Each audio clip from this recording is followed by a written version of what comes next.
Hello everybody, thank you very much for joining us this afternoon. Welcome to our panel event.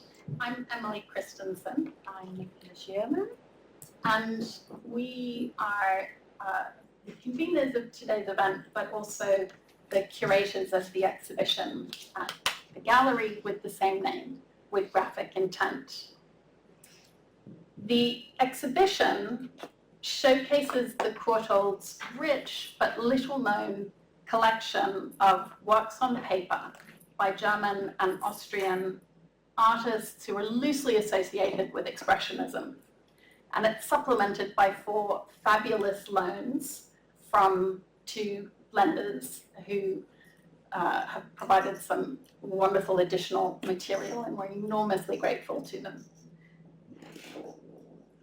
One thing, for those of you who haven't seen it yet, one thing to tell you is that it's quite a small exhibition, and it's by no means intended to be a survey of Expressionism or even an introduction to Expressionism. We were constrained by the works available in the Courtauld's collection, and sadly, the collection doesn't include any works by any of the incredible and fascinating women who were working as part of this kind of loose movement. What we have tried to do with the exhibition is to communicate that this was a time, so we're talking about the first decades of the 20th century in Germany and in Austria, when artists were pushing the boundaries of the expressive potential of graphic works. So these were works on paper that were no longer simply preparatory sketches or cheap alternatives to high art. Each of these works was conceived and executed as a complete self-contained work of art. The artists were doing this not for decorative effect, but because they sincerely believed in the power of their art to change society, even with the traditionally humble medium of paper. These were experimental but deliberate provocations. Today's panel is a chance for us to explore some of the works in the exhibition in much more detail. And we're delighted to be joined by a wonderful collection of scholars and colleagues for this. What an event like this enables is the chance to raise all sorts of interesting issues and nuance about the historical context for these works, about their production and reception. And it also allows us to explore some intriguing contemporary resonances. In keeping with the aim of the exhibition, the short papers presented here each concentrate for the most part on an individual work in the immediate conditions of its making, combining questions of material and formal experiment with those of artistic intention. We hope to build a detailed picture of the range and creative potential of the graphic arts, as Emily has just said about the whole premise of the exhibition. In some cases, where the graphic intent is especially provocative, and there are certain works, it seems important not to look away from the violent implications, but instead to examine the historical and social context in which they came about. So our plan for the afternoon, as announced, is for a run of 5 short presentations, all related to works in the exhibition, and including a poetic intervention inspired by the early work of Oskar Kokoschka, which you see here as our sort of headliner. We're delighted to have you here as an audience and have every faith that you already come with lots of stimulating ideas to contribute, but that those will be enhanced, we hope, by listening to our papers. We will, after each short presentation, we will have a discussion amongst ourselves in the panel, and then we'd like to open it up to you and to hear what you have to say. And finally, following all of that, there will be a drinks reception in the research forum next door. Our panel is chaired this afternoon by Professor Dorothy Price, A specialist in modern contemporary art. Her areas of expertise include principally the art of the Weimar Republic, with a particular focus on the experience and representation of women. But she is currently leading a field of critical art history, critical race art history, which, alongside teaching the history of Black British art, Dot has also been instrumental in several recent exhibitions that highlight the importance of contemporary Black artists, including Claudette Johnson at the Courtauld Gallery, the Royal Academy exhibition Entangled Pasts, and also being involved in the Royal Academy, the National Portrait Gallery, The Time Is Always Now. So we're delighted, Dot, that you have agreed to help us contextualise our detailed contributions, and I'd like to hand over to you to say a brief hello. Thank you very much. Thank you.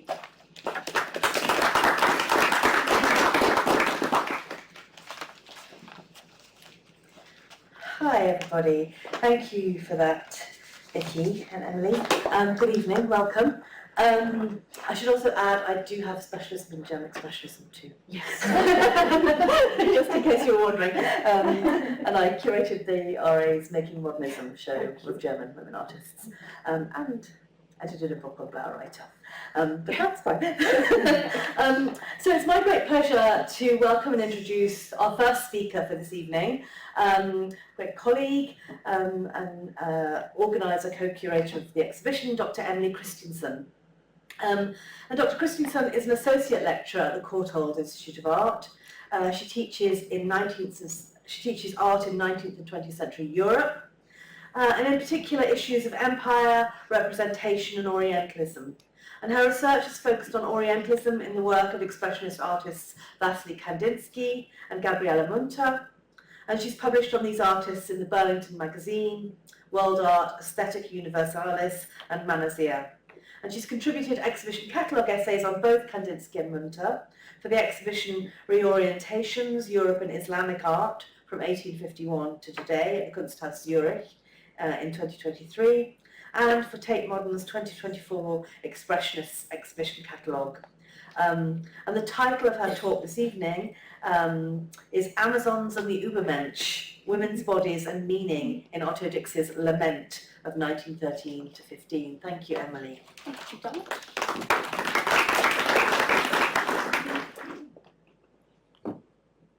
One of the more unusual works in our exhibition is an ink drawing by German artist Otto Dix entitled Lament, 1913 to 15, although most likely 1913.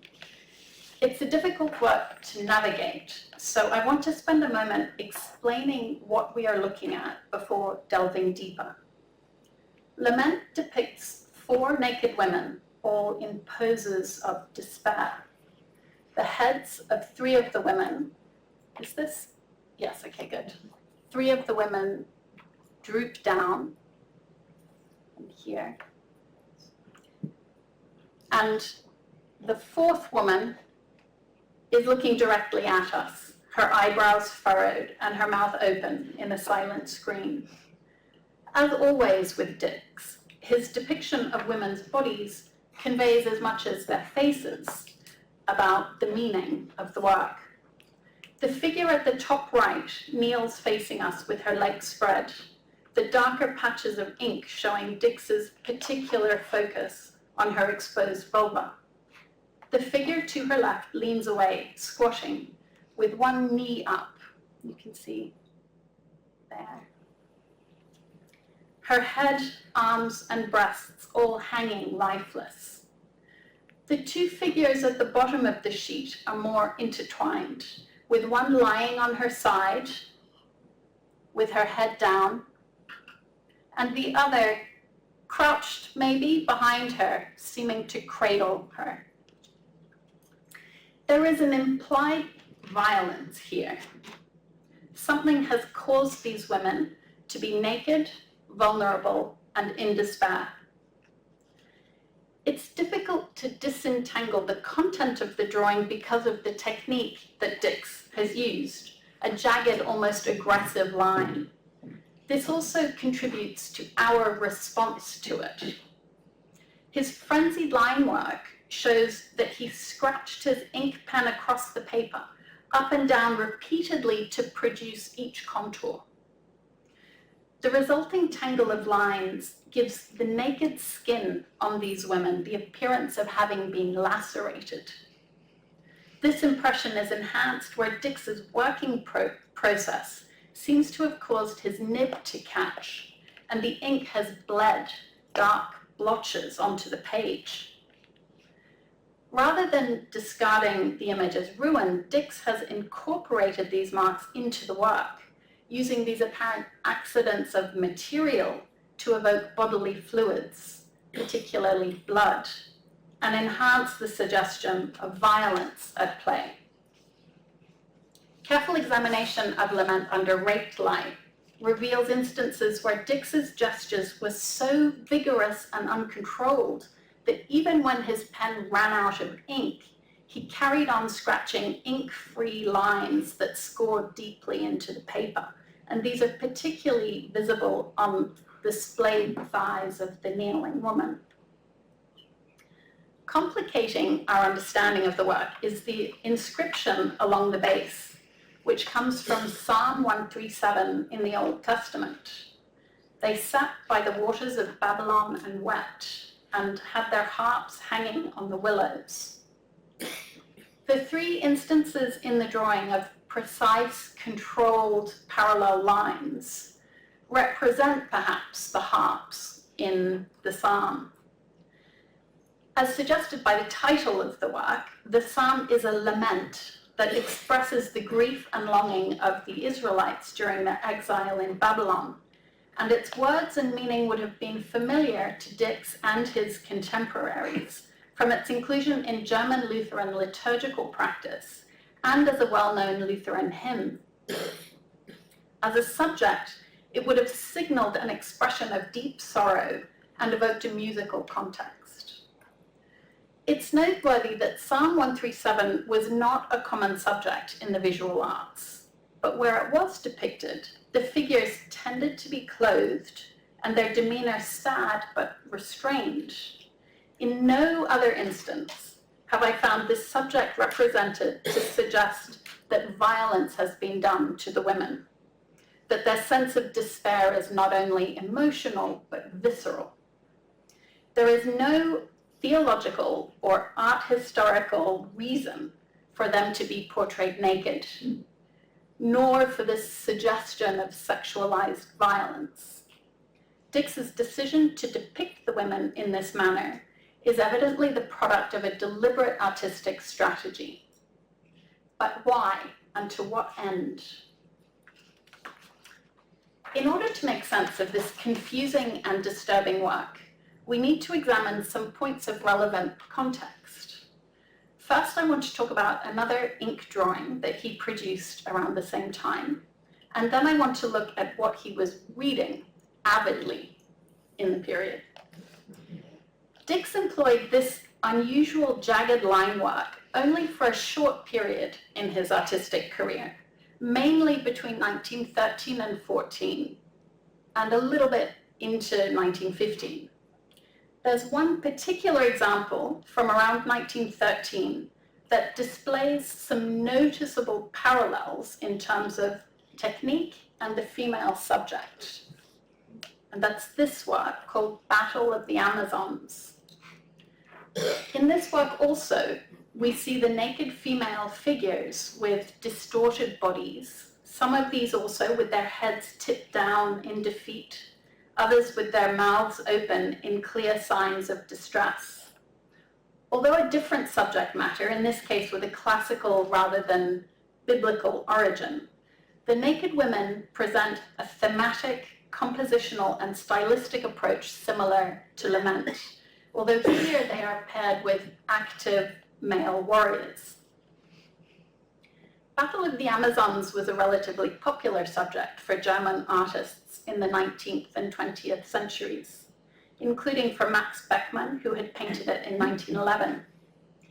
Its popularity has been interpreted as a dramatic and symbolic representation of the battle of the sexes, the perceived struggle between men, or rather traditional notions of masculinity, and women who were increasingly asserting greater rights. Dix's version of the battle scene depicts the Amazon women contorted with pain, grief, and terror, subjected to physical and sexual violence. The association with lament with this work is further reinforced if you look at the figure at the top left, who closely mimics the splayed kneeling figure in Lament, including with her drooping head. It's almost as though Lament is depicting a group of women from this image after battle. So although Lament is not a battle scene like the Amazons, both works convey a parallel sense of violence and the emotional weight of loss inscribed on the women's tortured bodies. Of course, for those of you familiar with Dix's post-war paintings, you will be aware that he's well known for works that show misogynistic violence. He produced an entire series of works entitled Lustmord, or sex murder, in the 1920s, that portray murdered prostitutes in scenes of horrific and graphic violence. And I'm going to show you one of them here. These later works have been extensively studied, and scholars have linked them directly to Dix's traumatic experience of the First World War. In essence, the argument in relation to these works is that the depictions of violence against women had some kind of cathartic or therapeutic value for the artist, and that the horror they convey is somehow mitigated by the equally hideous violence that he had witnessed and experienced in the trenches during the war. But having spent the first part of this talk looking closely at Lament and Battle of the Amazons, both likely from 1913, you will have noticed, as I did, that there is a potential flaw with this argument. While the 1913 works are not on the same scale of graphic horror as the post-war works, what they seem to suggest is that Dix's depictions of naked women subjected to violence, in fact, predate the war. So this raises the possibility that we need to reconsider the question of causality and explore a broader perspective for Dix's engagement with the female form in the pre-war period. And for this, I want to come back to Dix's personal context. He came from a working class family in Thuringia and moved to Dresden in 1909 to attend the School of Arts and Crafts. Among his early projects at the school was his only known sculpture, a plaster bust of the philosopher Friedrich Nietzsche, whom he had discovered and begun reading in 1911. A record of Dix's fascination with the author emerges from letters that he wrote during this period, including, for example, an apology to a friend for a delayed reply, saying that rather than writing letters, he usually converses with Nietzsche.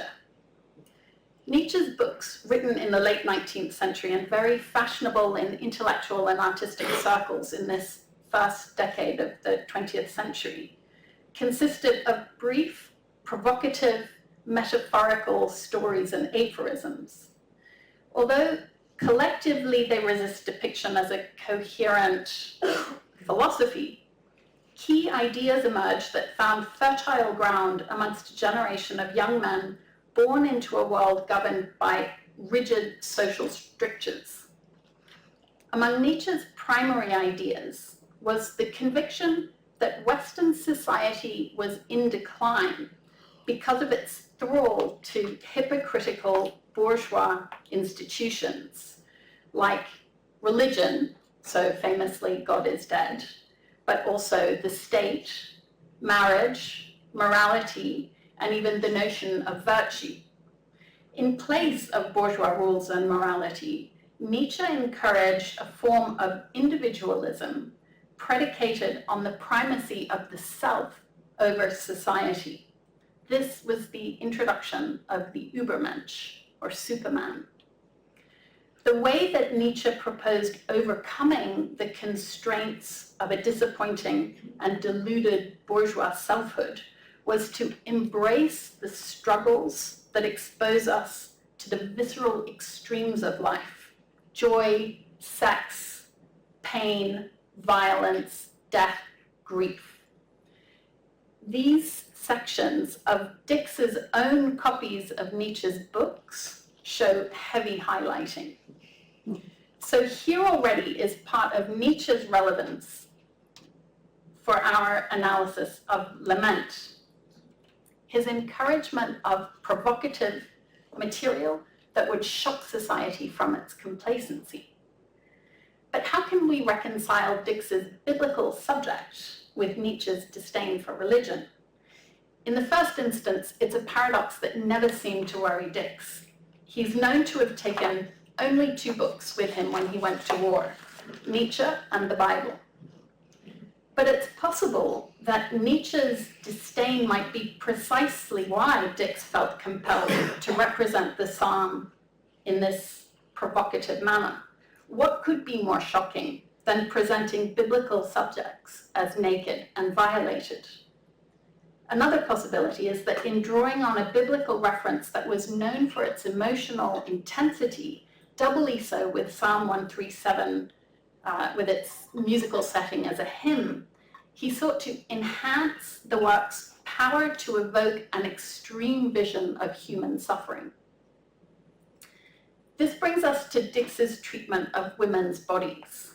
Nietzsche viewed the relations between men and women almost exclusively as a struggle for dominance. And this is a factor that helps to explain the popularity of the Battle of the Amazons as a relevant subject for young male artists at the time. Dix's letters reveal some of this thinking. He wrote in response to a request for relationship advice from a friend, quote, "I consider the words of our great Nietzsche to hold true. Women rarely think, and when they do, it's not worth a thing." He then criticized his friend for being still a bit petit bourgeois. It seems that another thing that Dix took from Nietzsche then is a belief that women served as a vehicle for the fulfillment of masculine potential.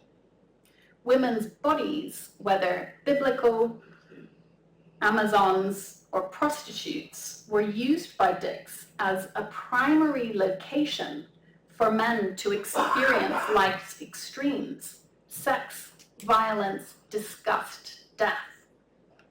What the work Lament reveals is Dix seeking to demonstrate a rejection of his own petit bourgeois status in an apparent bid to embrace or perhaps become an Übermensch. So Lament, for me, is this fascinating, disturbing, and paradoxical work, and it's one that we're really thrilled to have in our exhibition. It's one of those rare works that is interesting not only for its own sake, but for the way it invites us to look at a broader subset of Dix's later works through a slightly different lens. Thank you.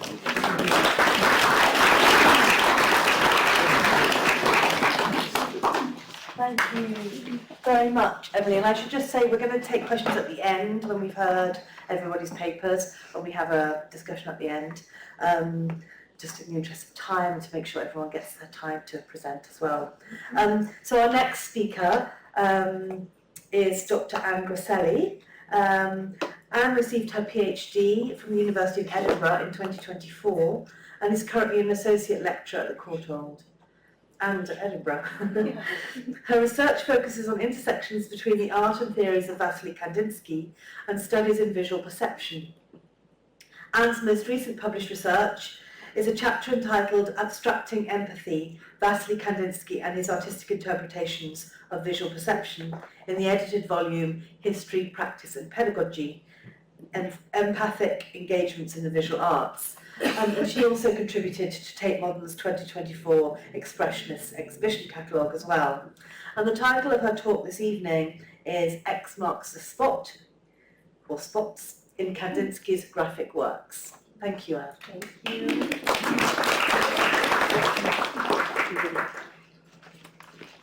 Thank you so much.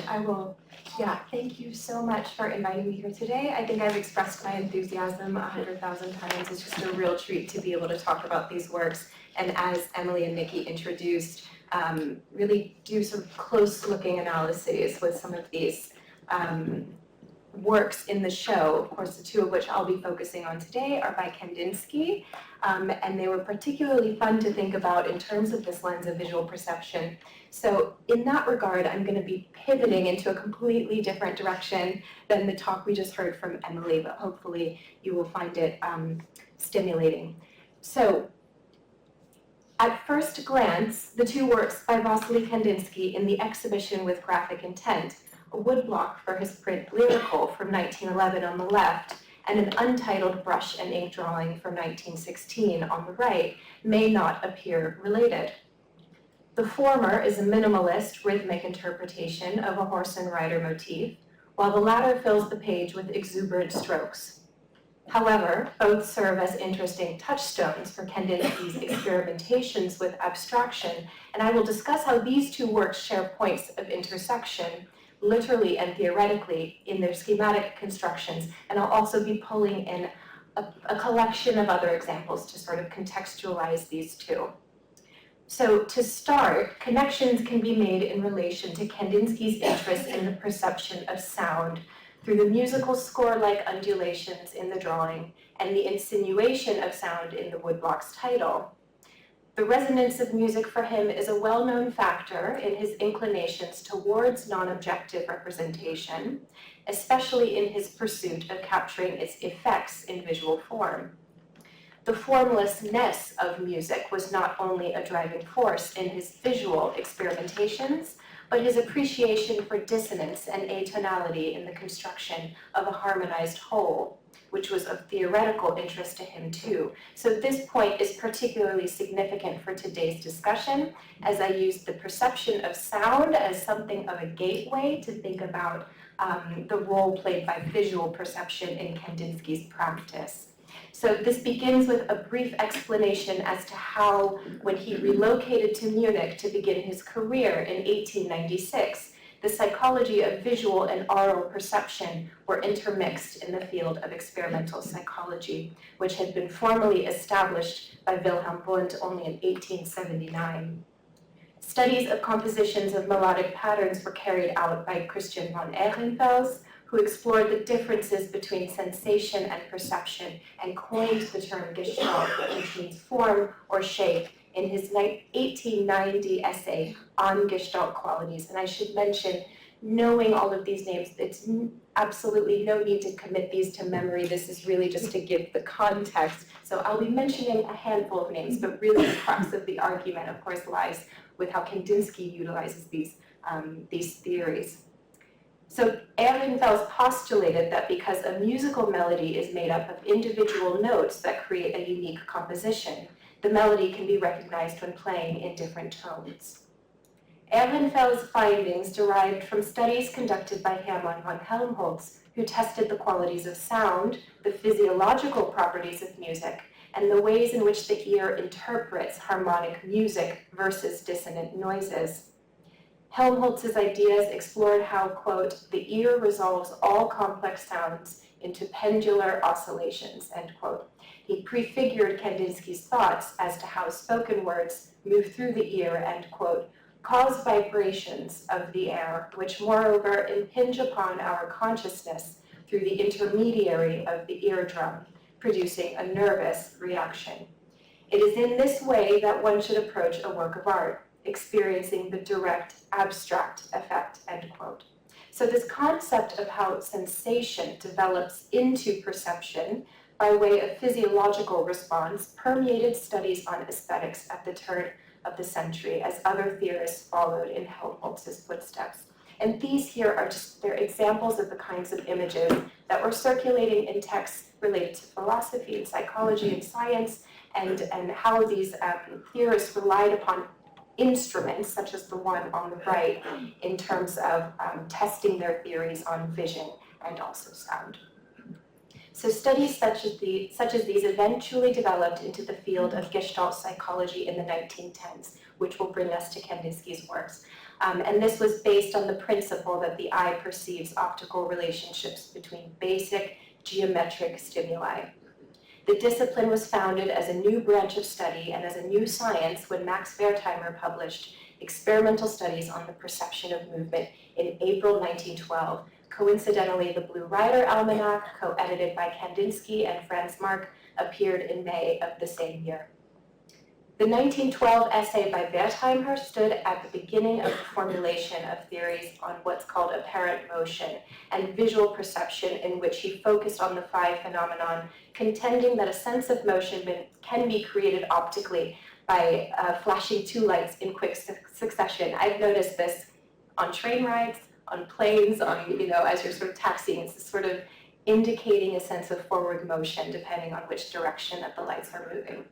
So in exploring sensation and perception art, Kandinsky sought to experiment with new visual modes of art making in much the same way that the psychologists explored the mechanics of spatial aesthetics.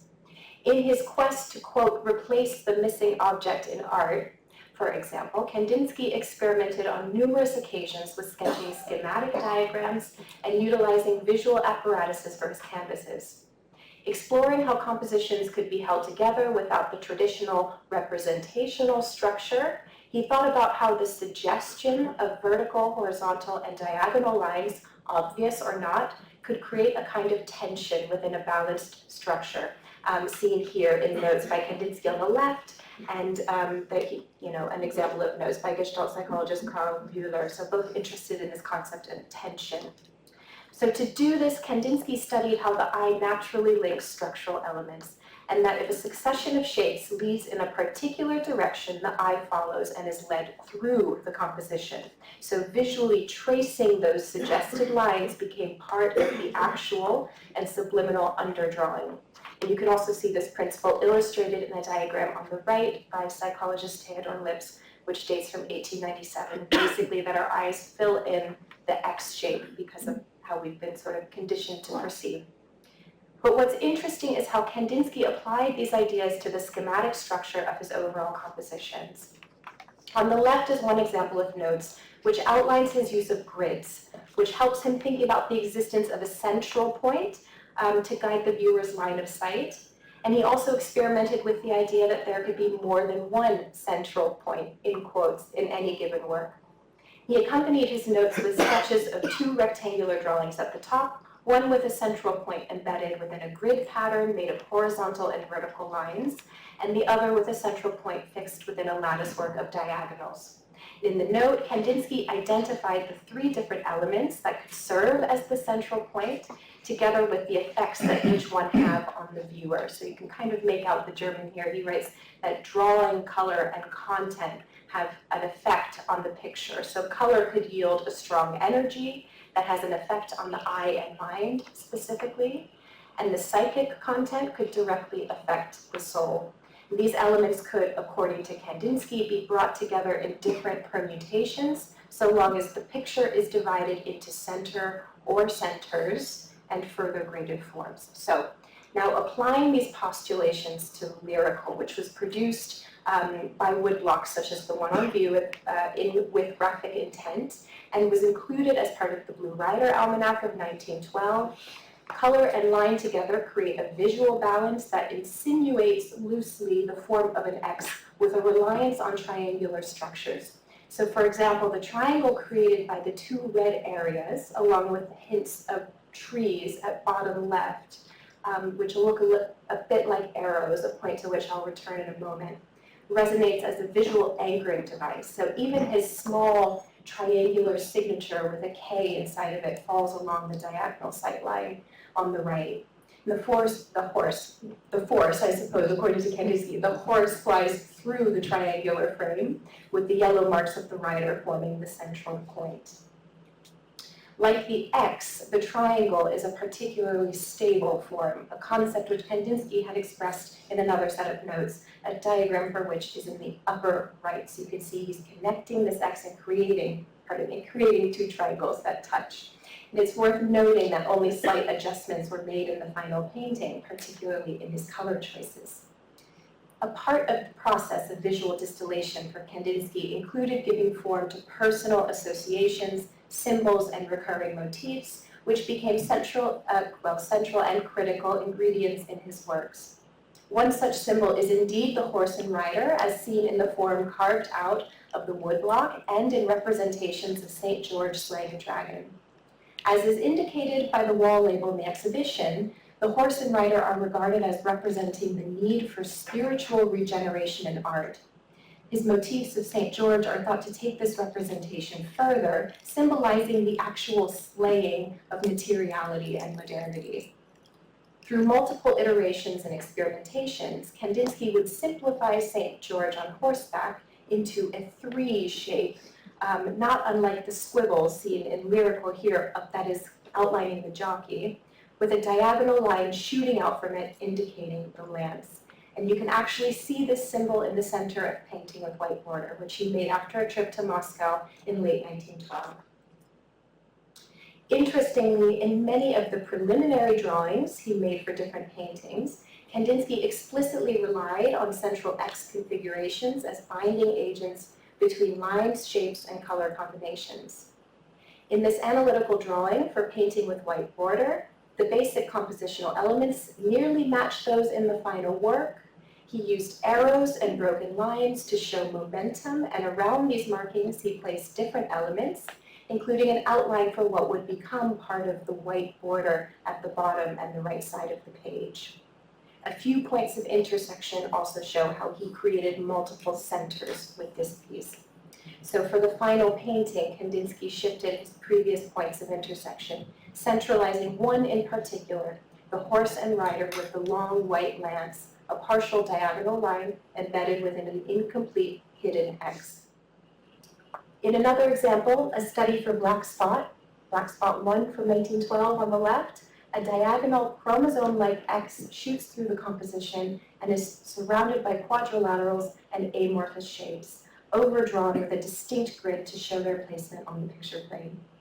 When Kandinsky thought about adapting this image for a woodcut, in which the image would be reversed, he drew another analytical drawing, seen on the right, for which he used dots on a grid, but without the actual graph lines connecting them to demarcate where he wanted to place certain figures.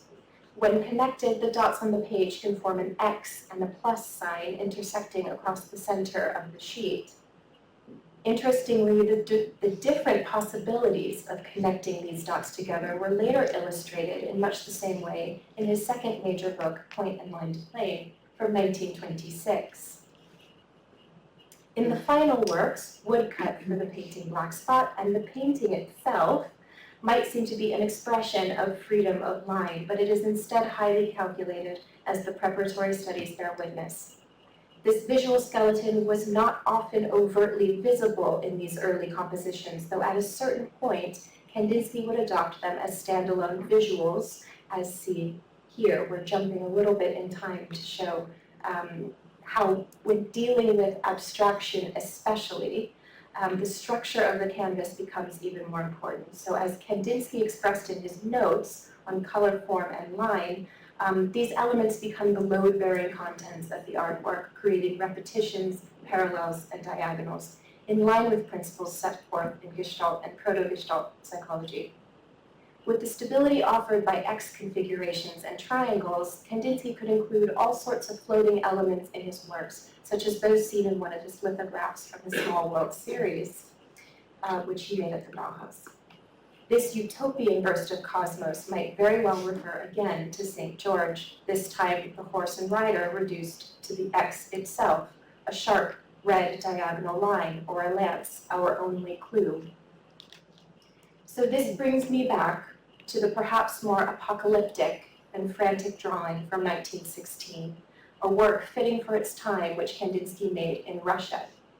A range of gestural forms swirls around the large central X, almost as if he slammed down on a keyboard to bring forth a variety of contrasting tones, linking back to his interest in sound perception. I will point out briefly that there are curiously insinuations of intersections at 3 points which are similar to those in his small walls lithograph, one at the center, one at the upper left, and one towards the lower right. So the theories Kandinsky explored in the psychology of visual perception through the intermediary of his art proves that these ideas played a critical role in the material and theoretical beginnings of his non-objective art. It was the essential foundation on which he relied to balance relationships between complex patterns and internal emotion, meticulous precision veiled by immediacy and freedom. Through points of intersection and X configurations, the two works in With Graphic Intent indeed schematically and theoretically exemplify the role played by graphic works in the testing of his ideas on visual perception. Thank you.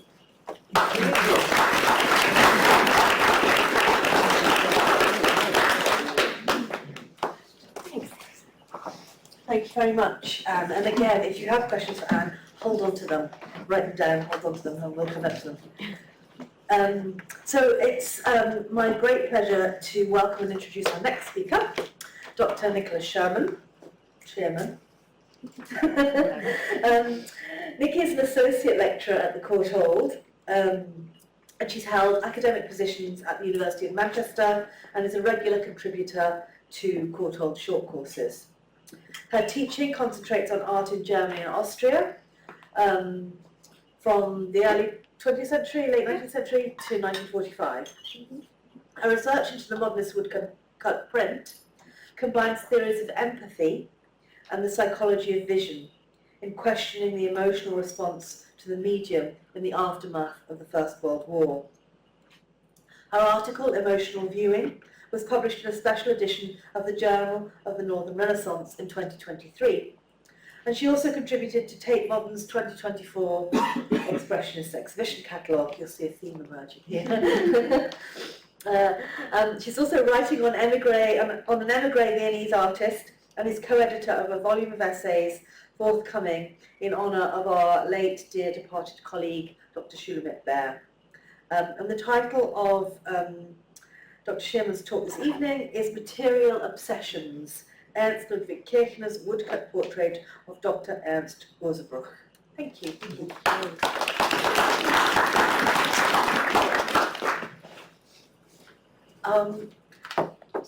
A founder member of the group Depicting, Kirchner was easily the most prolific of all expressionists.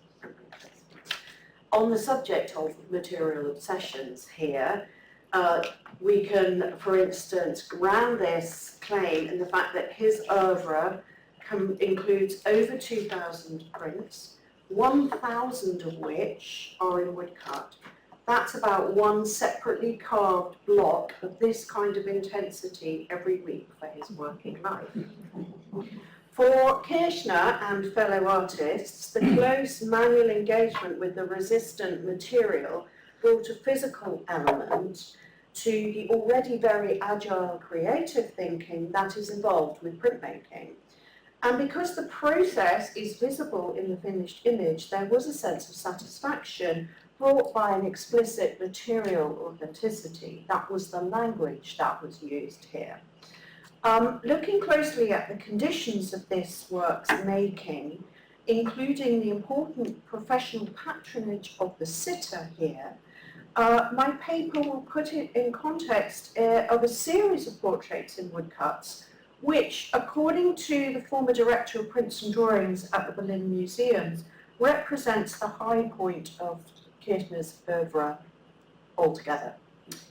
Now, a notorious self-publicist, Kirchner wrote a series of adulatory essays under a pseudonym. He made up a fancy French name, Louis de Marsalle, and wrote at least 3 essays. In one of these, Kirchner's own love of woodcut comes across in very characterful terms, in fact, that include a delight in what he calls the elasticity of the plank or printing. When, in summary, in terms of woodcut, he describes the medium as, quotes, the most graphic of the graphic techniques, he doesn't exactly make himself clear. And yet, I suggest we can understand this immediately in viewing this work. So, about Dr. Ernst Gosebruch, he was director of the Kunstmuseum in Essen initially from 1909, and subsequently of the Volkwang Museum, which had been led by Karl Ernst Osthaus, and after his death, the Volkwang Museum was subsumed from the suburb of Hagen into the main Essen Art Museum, where a new wing was to be planned. Ernst Gosebruch was the new director. From the start of his career, he was a dedicated promoter of modern art, collecting significant works by French Impressionists, Post-Impressionists, and importantly, supporting the work of contemporary Germans. When in 1932, the then director of the Fogg Art Museum in Harvard visited Germany, he went back to America and publicized the Volkwang Museum as, quotes, the best modern art museum in the world. Largely on this reputation of collecting. Not only did Gosebruch purchase works by Kirchner, Erich Heckel, Emil Nolde, Kandinsky, and others, but he also commissioned several of these to paint murals for the interior of a new museum wing, Kirchner included, and I'll come back to this at the end. The portrait here was probably created in Kirchner's Berlin studio during the early months of World War I, and the portrait attests to what we know to have been a relationship of mutual respect. If we compare the features on the woodcut to that in the photograph, the accentuation of certain aspects is apparent. We get heavy eyebrows, deep-set eyes, tension in that short-lit mouth and in the heavy lines that run down the chin. Evident, then, how Kirchner takes the lead from the possibilities offered to him by the plank, integrating into those sharp cuts a sense perhaps of the embattled times that he was living in, and indeed maybe his own, the artist's own personal anxiety, which was mounting. In this context, the first monograph written on Kirchner by Will Grohmann in the early 1920s pointed in respect to the woodcuts to what he called graphic analogues created here in these works. A little bit more about this museum. A major benefactor of the museum and a good friend of Ernst Gosebruch was the local industrialist Dr. Karl Hagemann. Gosebruch's introduction between the two led to Kirchner receiving a regular monthly subvention from his patron, effectively, of 150 marks, with commitment to regular purchases of new works. Both men, Gosebruch and Hagemann, were to prove invaluable to Kirchner when he suffered serious ill health after the outbreak of war.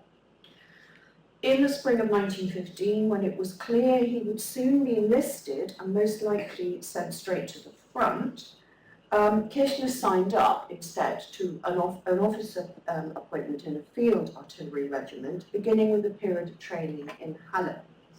As prints and drawings show, horses were involved. However, there would be no heroic cavalry charges for Kirchner, who very soon became ill, ostensibly with lung problems. The consensus amongst art historians and medical professionals latterly is that this was a breakdown in mind and body brought on through an already established addiction to barbiturates, painkillers and alcohol, and exacerbated by fasting, quite possibly self-induced under severe anxiety and a sense of alienation in finding himself amongst all these uniformed soldiers. So he was then dismissed from the military on condition that he'd spend some time in a sanatorium for his lungs. He stayed initially at Königstein in the Taurus Mountains, and on and off between December 1915 and July 16, we know that the fees were paid for in part by Karl Hagemann, the collector, by Kirchner's friend Otto Greve, who was an academic at the University of Vienna, and by an artists' fund administered by Ernst Ludwig. A letter to Gosebruch thanks him for arranging this payment and includes a complaint that the doctor was patronising him no end, but at least he can get on with work in relative peace. Other letters reveal how he's inspired by the landscape and include descriptions of fellow patients whom he finds interesting, nervous types he calls them, but interested in art, and here they are at dinner, these nervous types. Now, one of the patients at the time was conductor and composer Otto Klemperer, and this woodcut portrait was created during this very productive creative period. There's no doubt, I think, about the nerves in this work, a concentration on the face of the musician at the piano, spindly hands poised on the keys, and another figure you'll notice, possibly a woman evidently rigid with tension, sits in the background, against free areas of abstract cross-hatching and sculptural framing. Kirchner, this isn't an exceptionally enlightening quote, but Kirchner wrote in his diary later, he was often trying to justify the more abstract elements in his work against a kind of perceived resistance in the public. So he effectively said that the reason I make my faces look so nervous is because I pick up something here that you may not necessarily see in the photograph, and he compares these to the calm older portraits. Nervous face of a person of our times reflects the slightest tension. And at the end, this explains why my heads might not seem like naturalistic portraits, but in fact they tell you much more. They render character and sensibility in a heightened form. A good example, I think, of that graphic analogue, in fact, which the first commentator worked out. And in this work, you'll notice that perhaps it could even be a proof. There's a suggestion that there was further work to be done here. You see some sketchy cuts around where the lid of the piano might be. And also we know that, because we know that Kirchner hand-printed all of his works, usually simply by rubbing inked paper over the block, upside down. That explains the variation in inked tones, and also if you see this closely, you can see elements of the grain of the woodblock. So on some of these details, back to our work, which tells us quite a lot, in fact, about Kirchner's working methods. Firstly, now most of you will have some idea of what the woodcut is, but just to summarise, it is a relief process whereby the artist carves into the black plank of wood to hollow out any areas that are to remain blank on the page, and leaving untouched those raised areas that will be inked to create the bold planes and lines of the image that we see on the paper surface. In this work, you see those planes and lines, but you also see some tonal effects and that sort of flex, and these are created where elements of the shallow gouges have been picked out in the inking and printing, and you can vary, with hand printing especially, you can vary the texture here.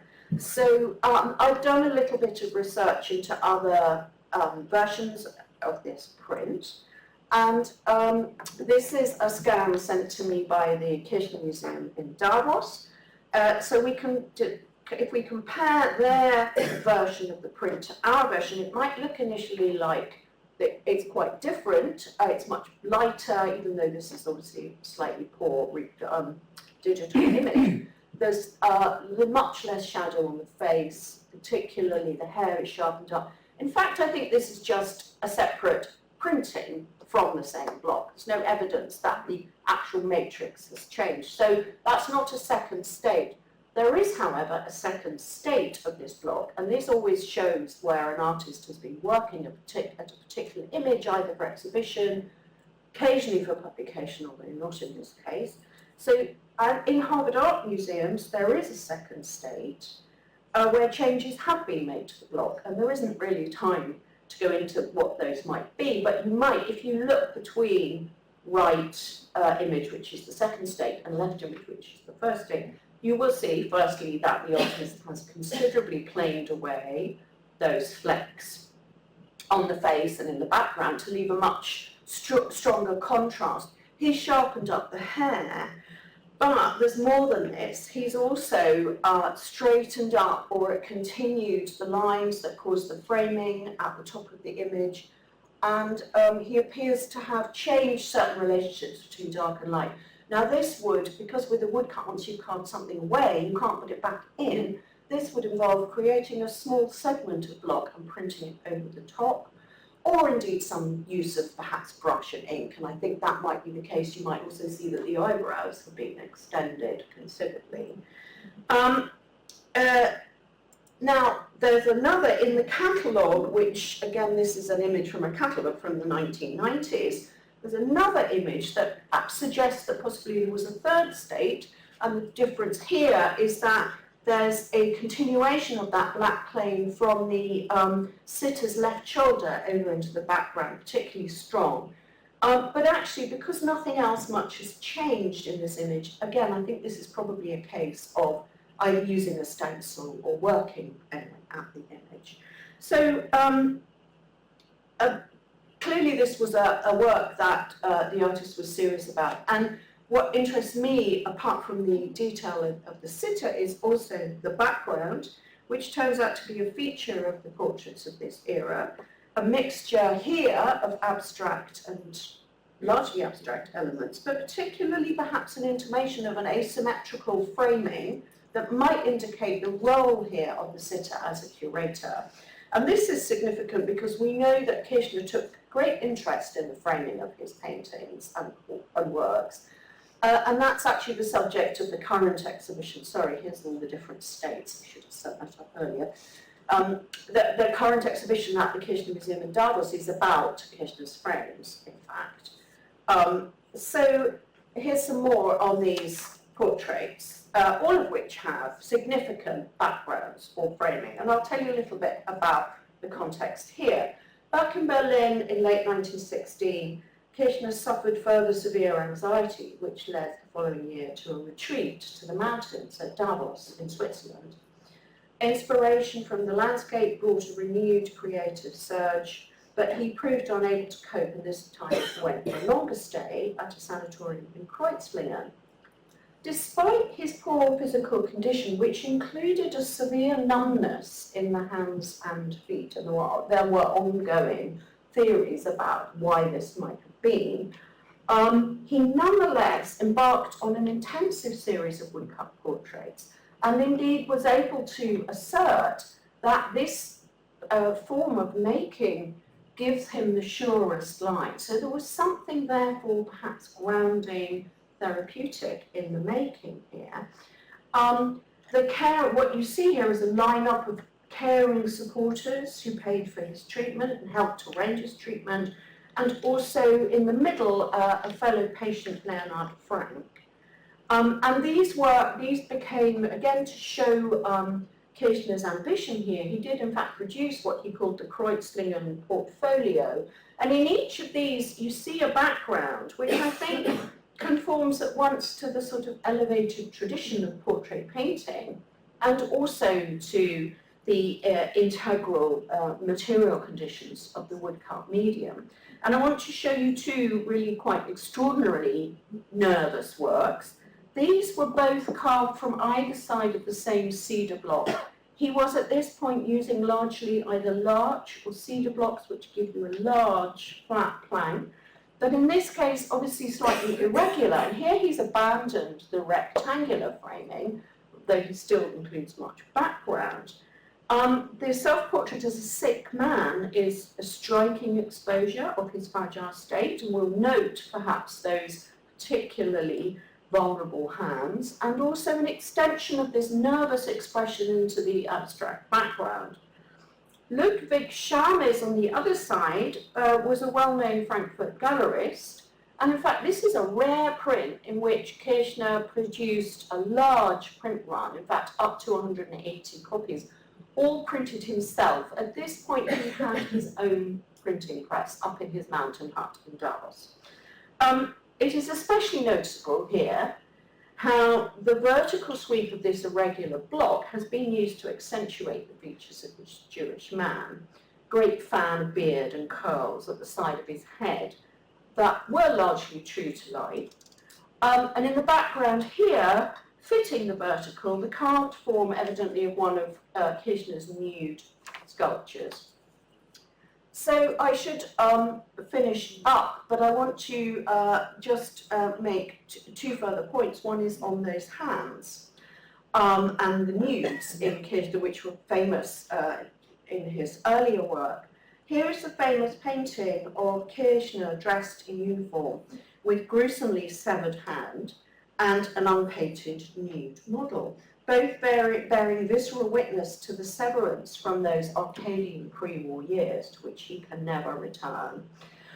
At the same date, he was working on a woodcut series, and this was the period between him being released from military service and admitting himself to a sanatorium, a period of frenzied activity.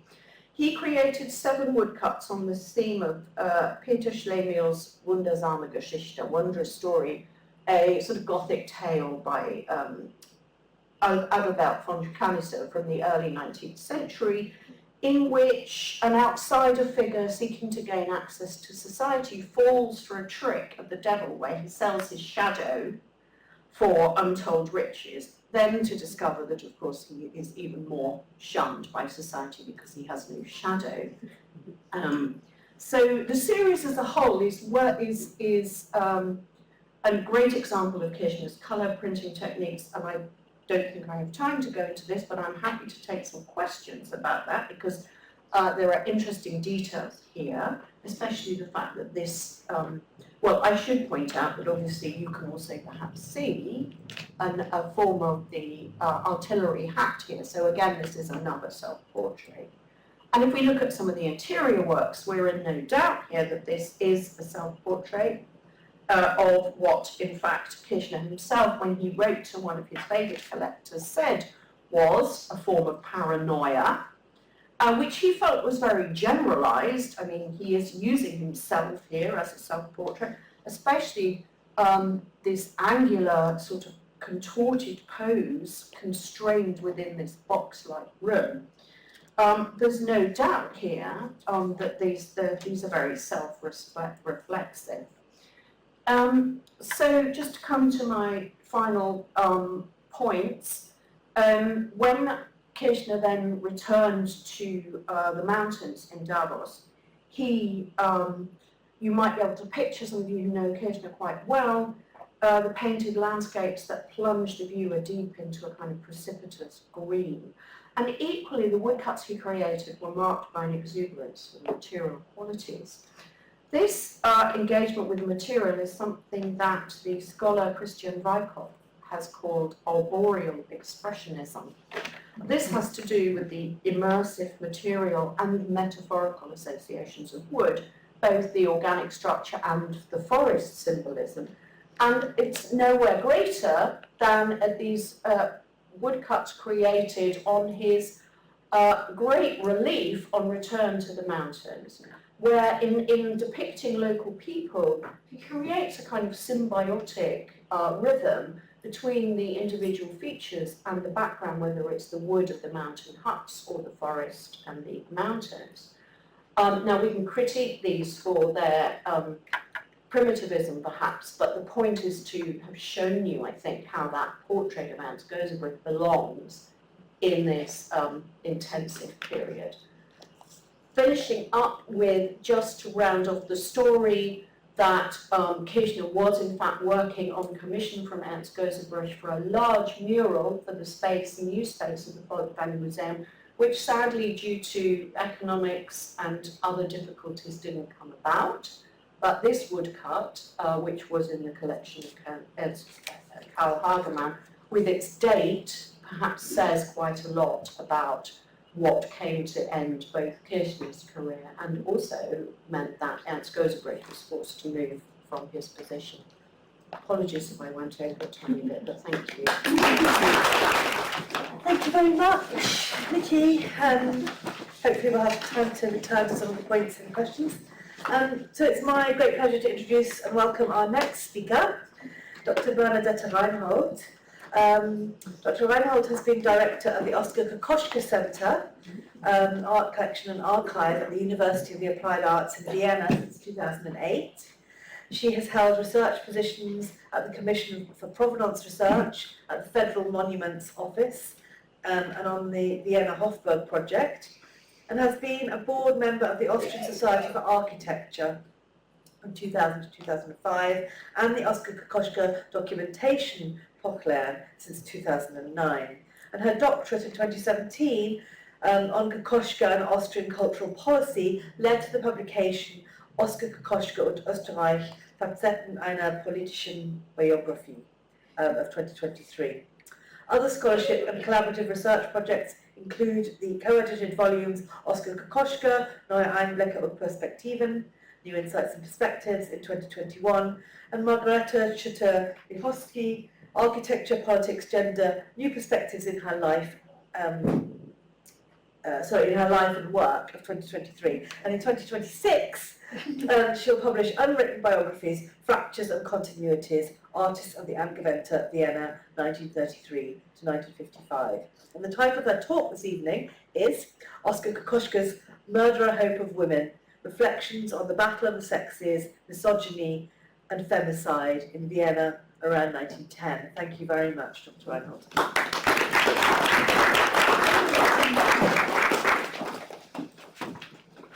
Well, thank you so much for the friendly introduction, and thank you for the invitation to the curators and to join this event in the context of the impressive exhibition.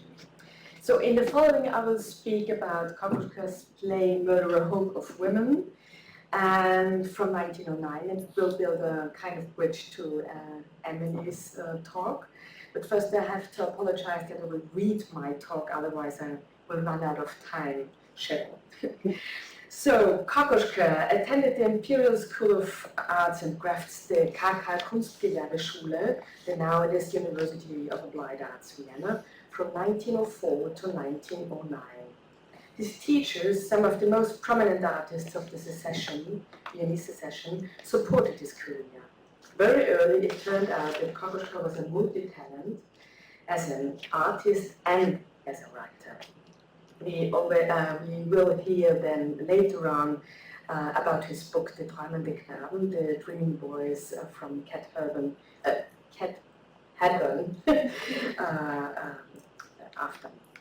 So, as a student he was commissioned by the Wiener Werkstätte, and in 1908 he was invited by Josef Hoffmann and Gustav Klimt to have his exhibition debut at the famous Kunstschau.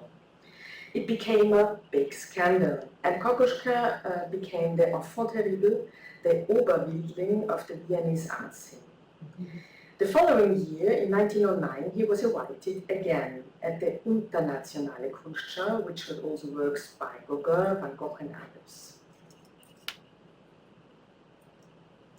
During the Internationale Kunstschau, he got the chance to bring out his play Murderer Hope of Women, which is, as experts say, the first expressionist play in the history of literature. It premiered on the 4th of July 1909. It was announced as Kokoschka Abend with two plays, the drama, the murder play, and a Komödie, a comedy. It was performed at the Gartentheater, the Garden Theatre, an outdoor stage on the exhibition area. But unfortunately, the weather was so bad that it was postponed several times and finally was played on the last day of the exhibition. Also, the murderer play became a big scandal, starting with the shocking poster, the Schlächterplakat, the butcher's poster, as the newspapers wrote. At this time, the audience was strictly divided into two groups, the enthusiastic supporters and the declared enemies of the young artist, and the Viennese avant-garde in total. On the one hand, Kokoschka provoked with his drama the kind of expressionist performance with actors screaming, shouting, rolling around the stage. But at the same time, he was deeply offended by the criticism. So he shaved his head as kind of protest. As you know, in these times, only prisoners, inmates of insane asylums, were shaven a bald head. A kind of post-performance, he went to one of the most prominent photographers in the city to expose himself as outlaw of art and dandy at the same time. In the following, I will say a few words about the content of the play, his stage design and costumes, his idea of the performance, and the myth Kokoschka himself invented about the premiere. Then I will speak about the inspirations which led to the Murderer play, its highly paradox title, and content in the field of the extremely misogynistic climate around 1900, difficult word, including the Viennese avant-garde scene, and finally about Kokoschka's ambivalent position and artistic point of view. Here you see some images from a performance of the play in Rio de Janeiro in 1979, which give an impression of the general setting. Well, in a more or less antique frame, it comes to an encounter of that man and his warriors and that woman, followed by the maidens. An archaical encounter of the sexes, which are highly fascinated by each other. The man, described as extremely expressive, brands the woman like a cattle as his property. She reacts by cutting, hurting him nearly deathly with a knife, and locks him into a tower with a barred gate. In the meantime, the warriors and the maidens indulge in wild orgies. The woman is addicted to the man. She touches his wound, and in a miraculous transformation, the man gets to full power again. Quote, "I feel on your blood, I consume your dripping body," quoted. The poster shows a kind of pietà. Under the signs of sun and moon, the insignias of the male and the female principles, a balance of horror. The man, only a corpse, flesh, but vividly, full with energetic blood. The woman, her body seems intact, but pale white, bloodless, after the vampire's transfusion. As we know it from the Dreaming Boys, or hear it later on, also Murderer Woman is written in a language which we call in German Bildreich, so a language of an artist writer, full with paraphrases of colors and images. In his autobiography from 1971, Kokoschka eloquently gives a highly fantastic story of the premiere at the Gartentheater in summer 1909. He describes that he were discussing with the actors what to do only one night before the show.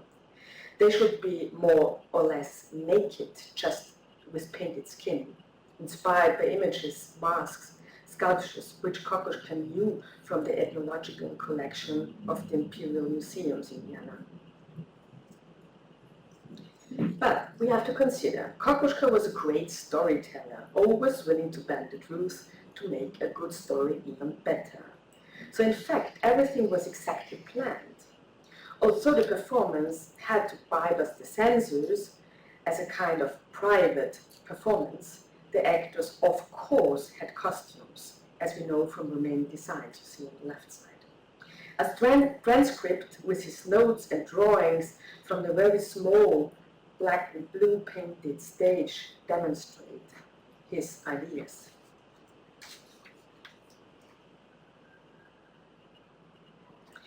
But what means the strange paradox title? Where does it come from? Kokoschka read a lot from the very beginning on, was well informed about the recent new publications, and since his appearance at the Kunstschau in 1908, he was part of the radical Viennese avant-garde, a circle around his mentor, the architect Adolf Loos and Karl Kraus. Kraus, editor of Die Fackel, was an important initiator and catalyst who never shied away from provocation and polarization. His fight against bourgeois moral ideals, we heard about Friedrich Nietzsche, crossing boundaries and ideas was radical and extremely misogynistic. In the nutshell, around 1900, misogyny has reached one first peak. Patriarchy was under pressure through changes in the role of labor, women fighting for the rights to vote, for better education, independence, wearing trousers, cutting their hairs, forcing a new sense of body awareness, etc., etc. The reaction was not long in coming and went hand in hand with sexual theories by, for example, Sigmund Freud, Krafft Ebing, or August Forel. This is described as the first revolution around 1900. Discourses on Die sexuelle Frage by August Forel in 1905 and the Psychopathia Sexualis by Krafft Ebing in 1890 on sadism and Lustmurder were also violent in intellectual and artistic circles. One of the very influential heroes of the scene was Otto Weininger, especially with his Sex and Character, published in 1903. In his crude theories, the male is threatened by female sexuality. He, so the male, should overcome his sex drive with abstinence, but finally only murder can save him. And last but not least, also the women, as a rather perverse kind of purification, longing for male violence and the physical extinction. Not to mention theories of female masochism in this time. So Kokoschka's play, with its obscure title, Murderer, Hope of Women, visualizes doubtlessly Weininger's considerations. In the field of arts and literature, these ideas became fruitful. Marquis de Saint-Justine from 1787 appeared in German translation in this time, obviously a very bad translation. And Frank Wedekind's Pandora's Box from 1902 was successfully performed early in 1905 in Vienna in a private performance organized by nobody else than Kalkhaus. The main figure is without animal, the nymphomatic Lulu, who is finally killed by Jack the Ripper. Her fatal end, her murder, is seen as just punishment. In Vienna, Wedekind himself played the legendary figure. And Pandora, the woman who spread all evil in the world, the fascination exerted by the eternal seductive woman, lasted a long time, as G.W. Pabst's movie from 1929 demonstrates. You see it on the right side. In 1910, Kokoschka published 4 drawings, a series of Murderer, Hope of Woman, later in 1913 printed for a graphic portfolio. 2 of them showed a couple in close interaction, an ambivalent gesture of dance and or fight under celestial bodies. One drawing shows the woman touching the round of the man. He holds her tightly by the wrist with his right hand, and an important change in the narration has happened. In his left, he holds the knife. The main figure is obviously a self-portrait of Kokoschka. The 4th drawing, it's number 3 in this counting, published in July 1910. You can also see the Sturm magazine in the exhibition at the Courtauld Gallery, is the climax of violence and shows a remarkable transformation.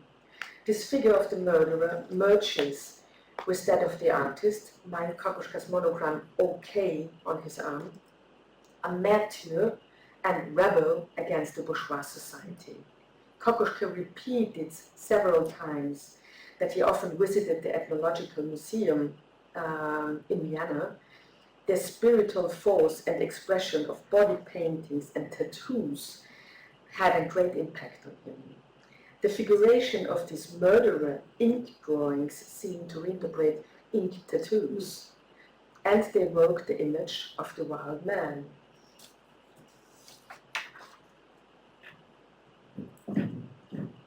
One of the most impressive work around 1909 is Kokoschka's Running Amok, the Amok Lifer. Persian and Chinese miniatures inspired several exotic fairy tale illustrations, The stage situation from the murderer drawing number 3 is repeated. Holding a burning torch, the amok, a very unusual term in these days, runs through the street. His pale white arm shows again the tattoo with Kokoschka's signature and the monogram LL for needed line. A classmate he fell in love at the Kunstgewerbeschule, a finally successless love. The wild man seems to be the, quote, man in the state of nature, good end, free of rigid social ties and laws. But Kokoschka's play and his drawings for Murderer Hope of Women are more than just an illustration of Meininger's perverse ideas. Erich Wulffens Der Sexualverbrecher from 1910, the research in sexual pathologist criminals were widely known in these times and depicts in photographs cruel lust murder. In circa 1909, Kokoschka's watercolor, you can see it on the left, Murderer of a Woman, is far removed from a styled or even idealized depiction of violence. Compared to the Wulffen images, there is no trace of voyeurism. It explicitly shows a femicide. Explicitness characterized several nude drawings in this time of Kokoschka, as one watercolor showing a prostitute in a rather strange position and radical in exposure, her stockings slipping down and her breasts hanging down, and doubtless beaten blue eye, and she's addressing the observer, showing an ambivalent gaze. Thank you for your attention.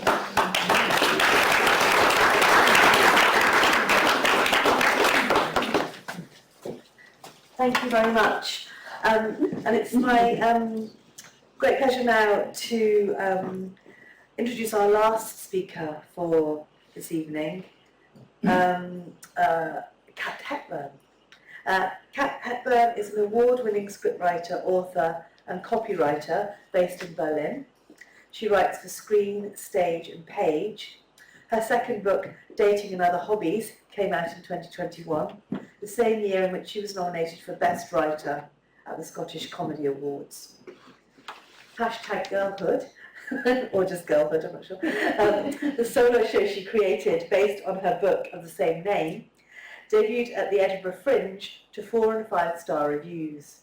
Currently she has a TV show in development with Insight MP, and her first novel, I Kissed a Werewolf and I Liked It, is coming out in spring 2025, so kind of imminent, or Yes. is it? Yeah, great. And it's coming out with Wildfire Publishing. And Kat's much anticipated contribution to this evening's event is a contemporary poetic response to Oskar Kokoschka's The Dreaming Muse. Thank you, Kat. Welcome. Thank you.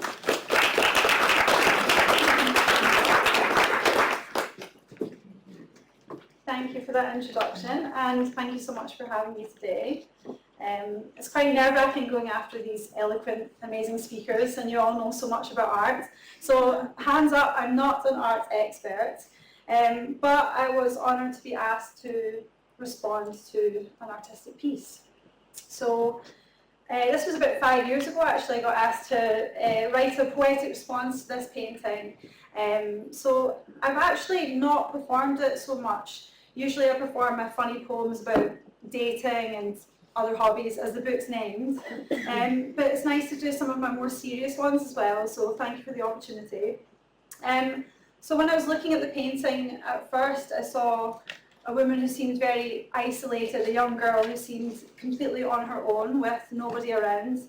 And a lot of my work responds, or rather explores, themes of nostalgia and growing up and all the complicated things that come with that. So from this painting and the themes that I like to explore, I then wrote this poem.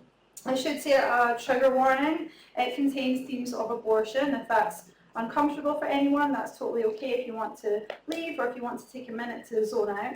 But ultimately, I hope you enjoy the poem, and it's called Crush.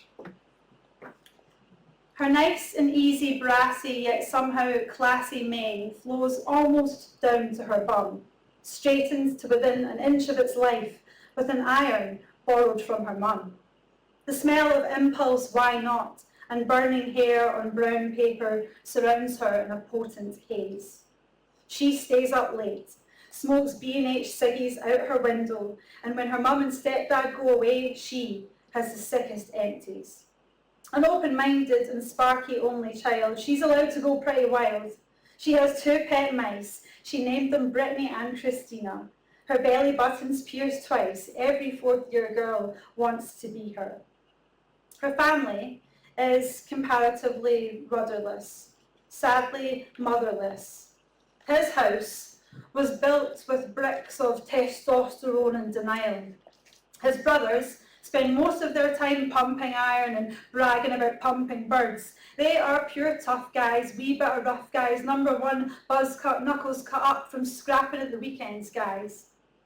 He's not like them. He's softer and sweeter, a decent boy, with his head screwed on.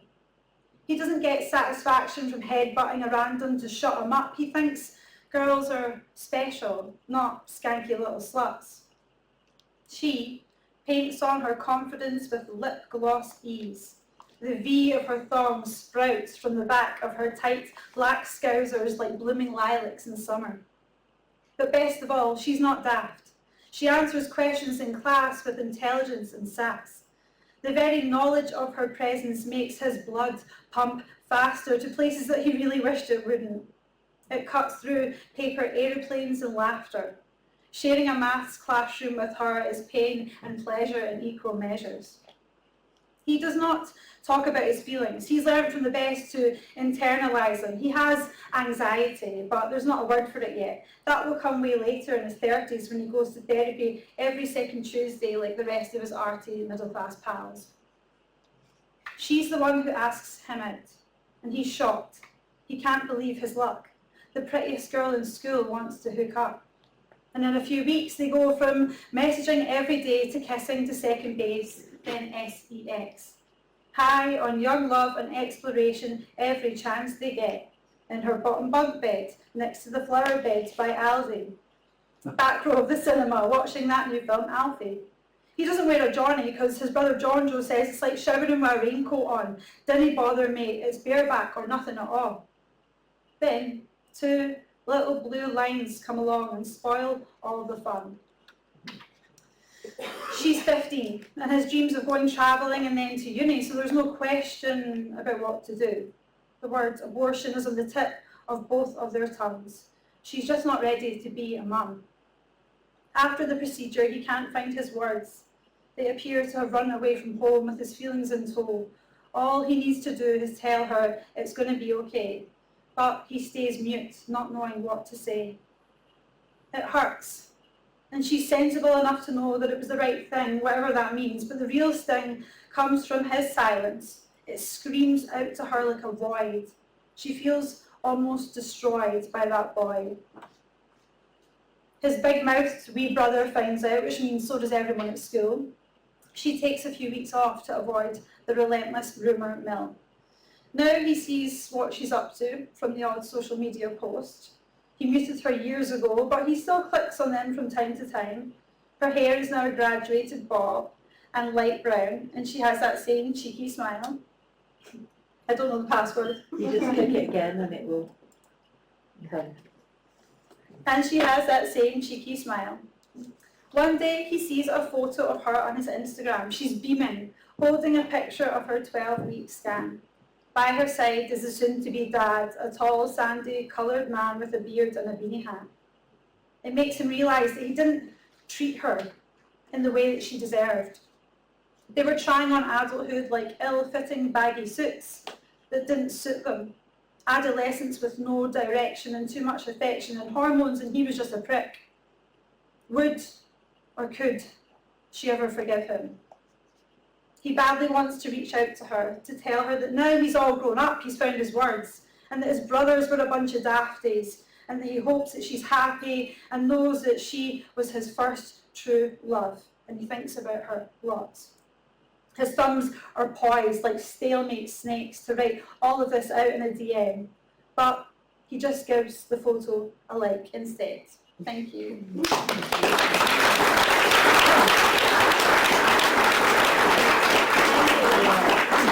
want to know anything about lesbian werewolves, you can ask me after. I've also got some copies of this book if anyone would like to buy. So the poem got commissioned and then it ended up in my book. That was the order of what happened there.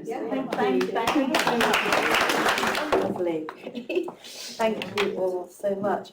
I'm acutely aware of time, and we were going to have a sort of panel discussion first, but I actually think we should throw it open to you because you've all been listening, hopefully learning and thinking during this set of great presentations. So first of all, I'd like to thank all of our speakers again.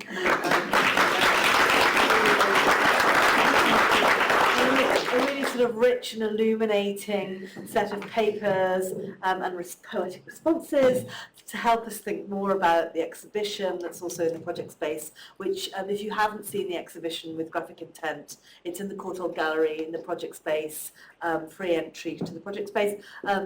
Do go and see it because it will really help kind of make kind of sense as well of the kind of some of the issues that the speakers were speaking about this evening. But enough from me. I'd like to throw it open to all of you. Do you have any questions that you'd like to ask any of our speakers from this evening at all? I'll give you a minute to think. Yes, there's one already. Yeah. Oh yes, if you could wait for the roving mic as well, that would be great. Thank you. Thank you. Is that on? Yeah. Okay. Question stroke comment for Anna. Yes. So referring to the drawing or the Yes. appendix, and we have the cross and so on, but also alluding to his engagement with other senses, Yes. perceptions. I don't know about anyone else in the audience, but I saw a cello Oh, in there. You know, the parallel lines going across this way, and there's a curve. So maybe also, you know, like Picasso's.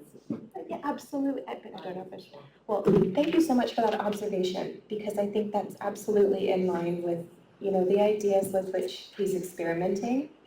He created a sort of series of these drawings around 1916, sometimes with color, sometimes not so.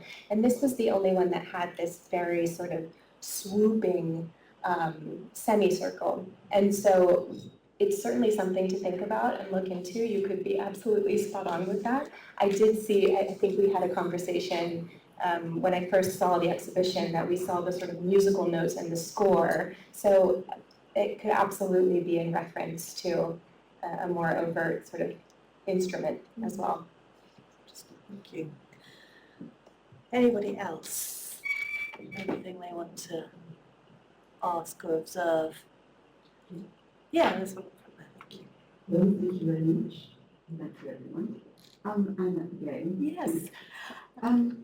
It's always very interesting to me the relationship between theory and practice. Which comes first, the intuition of practice or the analysis of theory? And you were almost suggesting, I'm not sure if this, that actually the analysis was there, but it looks like practice. It's a mix, it's always a mix, isn't it? Could you talk a little bit more about the relationship of theory and practice in the work of Kandinsky? Absolutely, with pleasure. Thank you for that question. I think Kandinsky in particular offers a wide range of perspectives when it comes to his body of work because he writes so much and produces so much. And so in these notes that he was creating essentially from the start of his career, as early as 1896, 1897, he was really working through his ideas before he started to depict them. So it was very challenging to pick specific case studies for this talk because of the wealth of information from which to choose. So some of the diagrams that he was experimenting with in the notes that I shared today actually can be traced back all the way to the late 1890s, which is really exciting to think about, especially when he's working in a much more representational style during that period. But to your point, sometimes very much they work hand in hand, and it's sort of a motivation that pushes one forward along with the other. And by no means would I necessarily argue that he's only looking at experimental psychology. This is just one facet that had been underlooked in terms of this period. So certainly he's working with a concert of ideas, but as an artist first, being guided by what he's actually sort of creating, I think, tells an important part of that story. Thank you. Yeah, we've got time for one more, because we kind of overrun a little bit. Yes, say please. And then theory and practice, Yes. Plan and execution. Did Kirchner draw on his wood plates before he cut? He would like, Definitely, sorry. what do you think, looking at it? No, we have the opposite with Kandinsky, who pretends to do a painting like the woodcut. He mimics brushstrokes, but he has taken away the wood Okay, to left. What we see is a leftover yes, of wood that is not cut away, but it produces the impression of a gestural brush mark. interesting. That doesn't happen with Kirchner. It's a Kirchner different, goes yeah. straight into the wood, I would imagine, and he takes bigger risks. That's really interesting, Thomas, because I think risk is on both sides. So there's the experimental risk of the abstract artist, but as you say, he's creating it doesn't matter to him so much about the material, it would seem to me. Whereas Kirchner, it is about the material and the relationship that he as an artist has in that moment that he's cutting and what's going to happen. So, and I think by the time he creates these portraits, he is so prolific in his hand and eye and brain coordination that he probably doesn't draw very much. There are very few extant blocks, and those will be so far inked that you can't really tell. But he was sketching and drawing every day, so yes, there was some transfer between sketches. But no, I think you're right. It's about the art coming out of the wood, which is different for Kandinsky. Very different. Yeah. Very different. Yeah. Kandinsky plans Yes, and draws it, and yeah. and then gives the impression that it is immediate. Which is, Yes, and the more he becomes abstract, yeah. the more that he is object. I hate to draw this to a close because I think we're probably just only warming up, but I think out of respect for the student helpers who have set up a drinks reception for you all next door in the research forum, where our lovely speakers will be hopefully joining us. So if you have specific questions you'd like to continue the conversation, please do join them next door over a drink and more conversation about all the brilliant ideas we've heard this evening. And I would like to I'm sure that Nikki might have something to say at the end too, or Emily, do you have things to say at the end or not? I wanted just to say thank you to the Research Forum and our student helper, as well as our speakers this evening. Thank you. Yes, thank you.